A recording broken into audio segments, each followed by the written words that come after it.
This is Lou Dobbs Tonight. News, debate, and opinion for Tuesday, December 19th. Live in New York, sitting in for Lou Dobbs, Kitty Pilgrim. Opponents of paperless voting machines are hoping to have their day in court. Now, a Democrat who is contesting her loss in a Florida congressional district is doing her part to have that day in court. Jennings says the number of undervotes that indicates that things went terribly wrong with e-voting machines in her district, and her attorney, Kendall Coffey, began presenting her case at a hearing before a Florida judge today. And we welcome them both to the program. Thanks for being with us.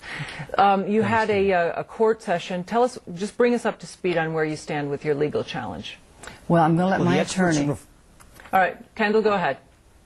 Yeah, the experts are before Judge Gary right now, Kitty, presenting evidence on whether or not we're going to get access to the electronic machines and the electronic software.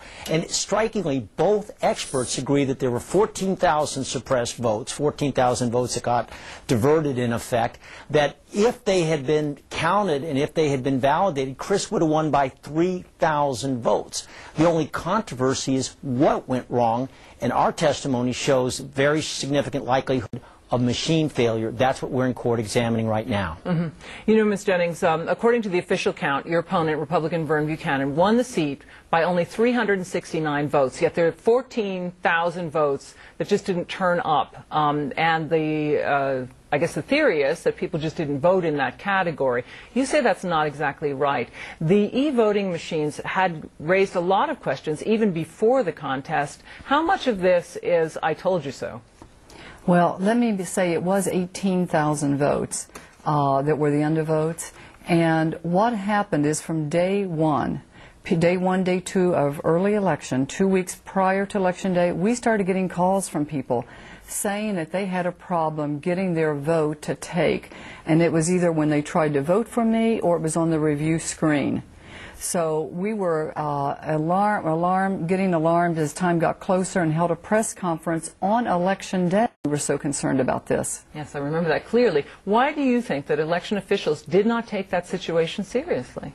I have no idea, and I don't understand it myself, because I do know that people called the Sarasota Herald Tribune. I do know that people called the supervisor of elections, but that is one of the things I want to find out is what happened to 18,000 votes that were not counted for this election. Mm-hmm. Let me ask you a bit about the case. Your campaign is suing the ES&S company, which actually ran the machines, manufactured the voting machines, and the company is opposed to your request to obtain the source code. They say, most voting machines companies say this is proprietary information. Are you suing to have this open, or what is the exact direction of your case? Let me ask Kendall first. Well, I'm going to jump in here, Kitty, because what is so critical about this case is where 35% of Floridians, 40% of Americans, and of course the people of Sarasota use these machines. The manufacturers don't want anybody to be looking inside the software at the source code. So we have machines without a paper trail, and yet the manufacturers don't want there to be any outside experts to come in and verify these unverifiable machines. So if Chris weren't bringing this challenge, there would be no opportunity to get these things tested and examined before the 2008 presidential election. So this is very important, not just for Chris in District 13. There is a crisis of confidence among millions of people around the country on whether their votes are counting, and this is the key test case.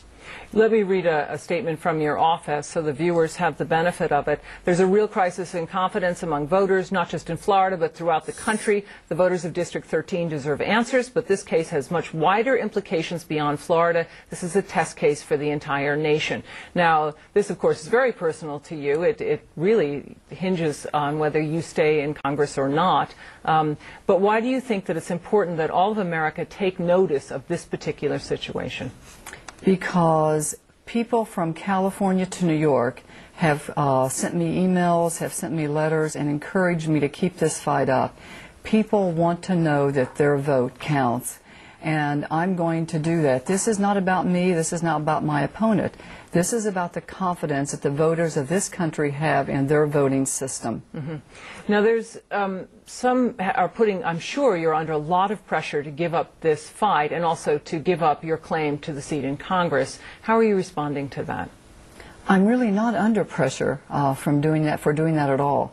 In fact, just the opposite. The support that I have received from people in this country and in my district, it is incredible. And I will tell you, I thought I always knew how important the vote was to each person, but I have been amazed at how much people in this country really do value their vote and their role in participation in their government.